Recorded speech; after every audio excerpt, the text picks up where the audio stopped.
So it started last week. I'm watching Loose Women, waiting for the competition bit to come up, whilst finger licking an excellent tub of Madagascar vanilla custard.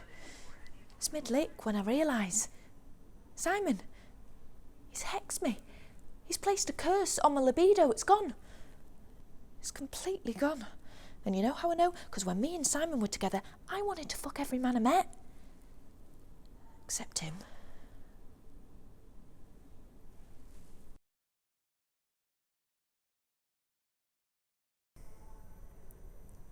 Simon. God, that man was dull. I think he could send an insomniac to sleep. If he wasn't regurgitating some pointless fact he'd read on the tube that day was shagging me in his socks.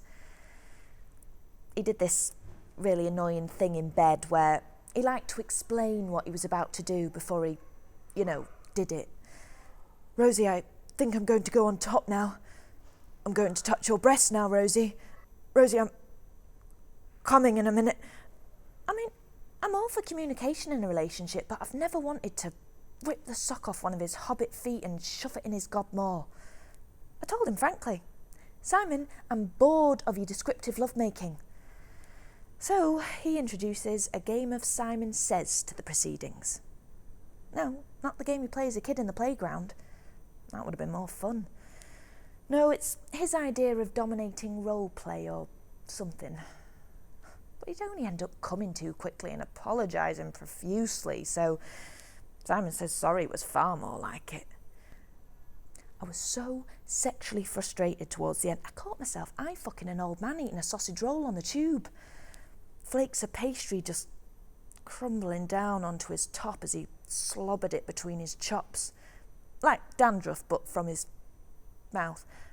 I tell you, I was like one of those Japanese monkeys whose arse goes red during mating season. Except it was my face, rather than my arse, due to the embarrassment of making an old man get off a stop early, clearly uncomfortable from the glare of a 25-year-old sex addict. No, breaking up with Mr. Boring seemed necessary, not just for my own health and happiness, but for the safety of all mankind. A month longer and I would have started humping them in the street. He didn't take it too well. He actually had the cheek to blame me. Rosie, I think you have a problem. No, Simon, you're the one with the problem. Your feet look like Frodo Baggins. Okay, so not the most mature thing to say, but shut his patronising trap up. So that's how I know. He's hexed me. As punishment for telling him to go fuck himself because I certainly wasn't going to anymore. It's been 3 whole months since me and Simon broke up and I haven't so much as looked at another man. I even tried me time with a scented candle and some good quality narrative porn. You know, the type where they go for dinner or something first. It's the only type I can watch that adheres to my feminist views. I'm numb. Nothing works and I've tried everything. Once I'd come down from my hysterical custard-related sugar high, I thought perhaps the hexing was a bit far-fetched, so I turned to Google.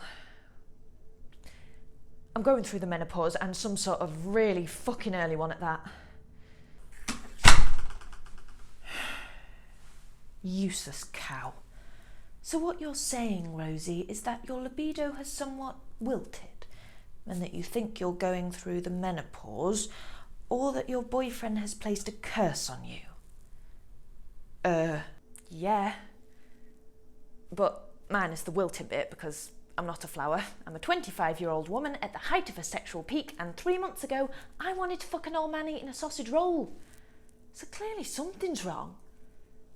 So, after her sceptical questioning, she concludes I am not in the midst of an early menopause. Apparently that's good. No, it's not, because now that only means one thing. My initial suspicion was right. I'm hexed. What if Simon never releases it? What if I can never get horny again? What if the most satisfied I'm ever going to feel is over a good tub of Madagascar vanilla custard?